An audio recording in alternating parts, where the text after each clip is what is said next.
Agora sim, sou Flávio Rocha, como vai? Muito obrigado por nos atender. Bom dia, Tiago. Bom dia, Beto. Bom dia, amigos ouvintes. O Beto Caetano também conosco para entrevista com o empresário Flávio Rocha. Sr. Flávio, quais são os principais impactos atualmente dessa crise nas atividades do grupo? O grupo praticamente todo fechado, funcionando de forma remota. Qual é o quadro do grupo nesse momento?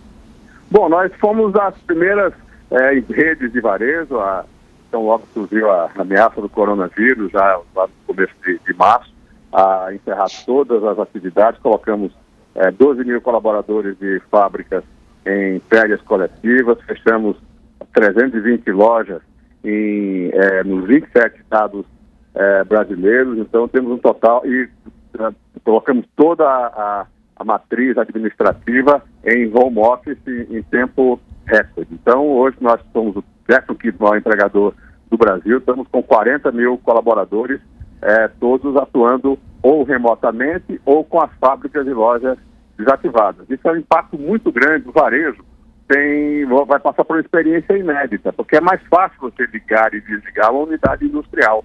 Você põe na tomada, a máquina tira da tomada, mas o varejo tem uma relação muito mais delicada, muito mais capilarizada com o cliente, e realmente é uma incógnita como é que vai ser o restart, a religação dessa gigantesca máquina que é a economia brasileira. Mas, sem sombra de dúvida, os impactos que se estimam são assustadores, né? Algo 3 vezes maior do que a maior recessão da história, que foi a recessão de 1929. Aqui a gente fala em uma recessão 3 vezes maior se nós ficarmos mais de um mês com a economia fora da tomada. E nesse momento, o comércio eletrônico ameniza de que jeito a queda de faturamento? Obviamente que não há uma compensação, né? Há realmente um crescimento do comércio eletrônico, mas o setor de vestuário é onde a penetração do comércio eletrônico é menor, porque há necessidade de sentir o toque do tecido, de experimentar. Realmente, nós estamos quebrando recordes sucessivos de vendas do comércio eletrônico, mas há algo muito longe de compensar a venda física. Mas, Tiago, o que é muito importante é que, claro que o valor maior é a vida humana, né? Eu vejo às vezes se colocar um falso dilema entre aqueles que defendem a vida e aqueles que estão preocupados com grana, com a economia. Não se trata disso. O que nós queremos trazer, e eu vejo muitos amigos meus empresários, colegas meus empresários serem totalmente mal compreendidos, é que uma recessão dessa magnitude, um desemprego de 30%, 40%, traz aumento de violência urbana, traz aumento do caos social, que isso, em última análise, também significa perdas de vida. Se nós tivermos, por exemplo, 10% de estimativa conservadora de aumento na violência urbana, nós estamos falando de 3, 4, 5 vezes mais perdas de vidas humanas do que o mais trágico e alarmista cenário imaginado para o coronavírus aqui no Brasil. Então, eu acho que a gente não pode olhar de forma simplista apenas o efeito de uma pandemia, como está sendo o coronavírus, como foi H1N1, como foi o AIDS, que ceifou 30 milhões de vidas, ou a varíola, que ceifou 50 milhões de vidas. Nós temos que olhar, e essa eu acho que é a função do empresário nesse debate, de forma global. Será que a cura vai trazer mais danos, mais histórias de tragédia do que a solução? Também é uma coisa inédita, porque nunca foi testado em nenhuma outra. Nós poderíamos talvez ter evitado metade das 200 mil vidas que foram ceifadas pelo H1N1, mas não foi testado naquele momento o isolamento social, que é uma novidade que nós vamos saber agora, se a cura vai trazer mais danos do que o vírus em si. Beto Caetano, a sua pergunta para o empresário Flávio Rocha, aqui na Jovem Pan. Ô Flávio, bom dia. Prazer falar com você. Primeiro, eu vou fazer 2 perguntas aqui juntas. Primeiro, eu queria que você esclarecesse se você está de acordo com a medida que determina que as lojas fiquem fechadas, né? Se é uma boa medida, ou se você acha que já seria tempo de fazer alguma reabertura, ao menos parcial, se você tem isso planejado. E a outra questão é os empregos, as medidas tomadas pelo governo para ajudar a preservar os empregos são suficientes Você acha que o grupo está recorrendo à redução de jornada, por exemplo, com redução proporcional de salário? Isso vai evitar desemprego?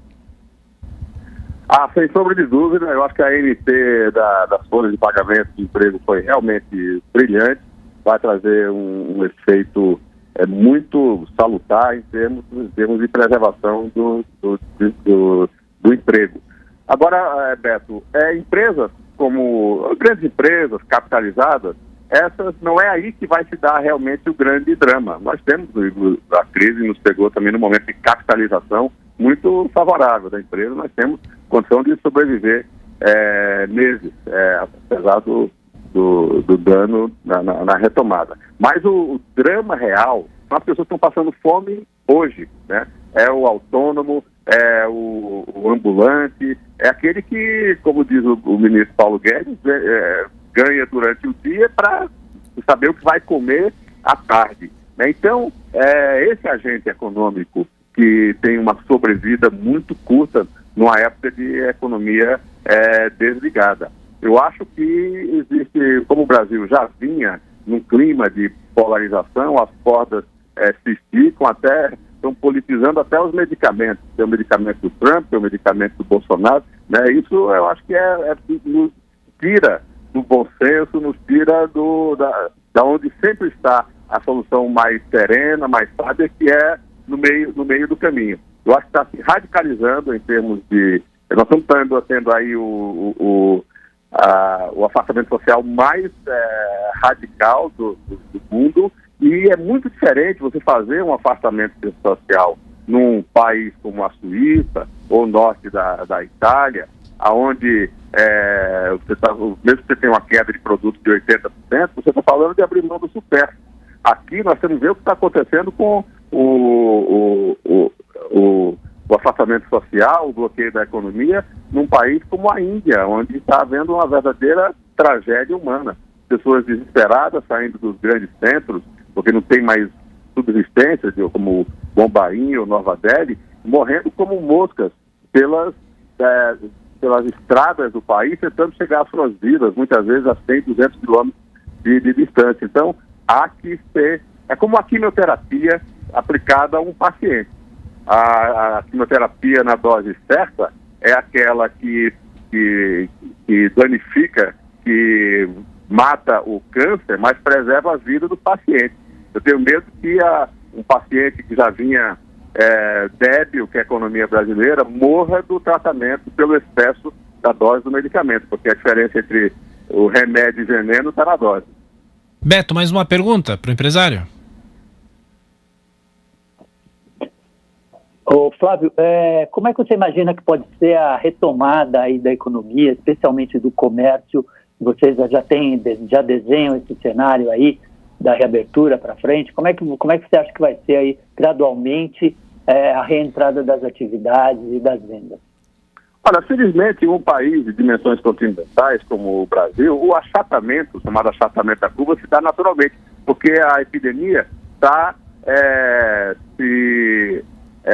ela está acontecendo em diferentes calendários. Ela começou por São Paulo, depois foi para o Rio. Quando em São Paulo já está claramente arredondando, a curva já está descendo, as ocupações de leite já estão caindo, aí ela vai começando em outras cidades, e isso traz naturalmente um achatamento. Nós vamos ser, felizmente, o recordista do número de testes, né, o novo teste aí que identifica as pessoas que estão na melhor condição, que são aquelas que já estão imunizadas, têm o vírus, têm os anticorpos, mas são assintomáticas. Essas pessoas não há por que serem mantidas em confinamento. Então, acho que gradualmente nós vamos identificar as dezenas de milhões de pessoas que já estão imunizadas, não estão contaminando ninguém, são os chamados portadores assintomáticos. Eu acho que é por aí que vai se dar gradualmente o destensionamento e a volta gradual às atividades, né? Saiu ontem um relatório do Itaú, muito interessante, que mostra se o local for até o dia 12, nós podemos até ter um 0-0 no PIB. E se o local for até o fim de março, ou seja, 6 semanas depois, que é o cenário mais duro, mais rigoroso, nós vamos ter uma queda de 6%. 96%, realmente eu tenho a certeza de que o número de vítimas do desemprego, porque desemprego mata também, o desalento mata, o caos social, o aumento da violência urbana, então o tratamento será feito, o estrago maior do que a doença em si. Uma última pergunta, como que os empresários podem ajudar nesse momento? Não só, claro, tem a gestão da própria empresa, a gente citou que o grupo que o senhor comanda tem 38 mil pessoas trabalhando e um faturamento grande também, mas de que maneira os empresários podem ajudar com doações ao próprio sistema de saúde? De que maneira se posiciona em relação a isso?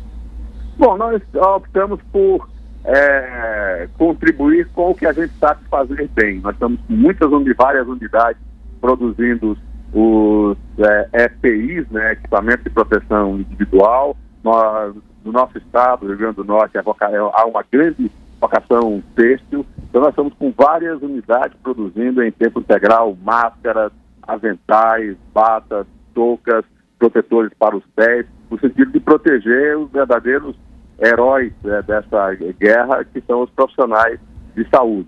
Nós já estamos aí por volta de 400 mil equipamentos que já foram doados, né, para vários estados do Brasil, e nós estamos realmente acionando a nossa vocação, que a gente sabe fazer bem, para suprir esses equipamentos que cruelmente sumiram do mercado, né? Até tem particularmente importados, estão sendo interceptados em escalas de aviões em outros países. Então nós estamos nos esforçando para que não falte esse equipamento para proteger os heróis que são os trabalhadores da saúde. O empresário Flávio Rocha nos atendeu aqui nessa edição do nosso Jornal da Manhã. Mais uma vez, muito obrigado pela atenção, pela gentileza e um bom feriado. Muito obrigado, Thiago. Muito obrigado, Beto.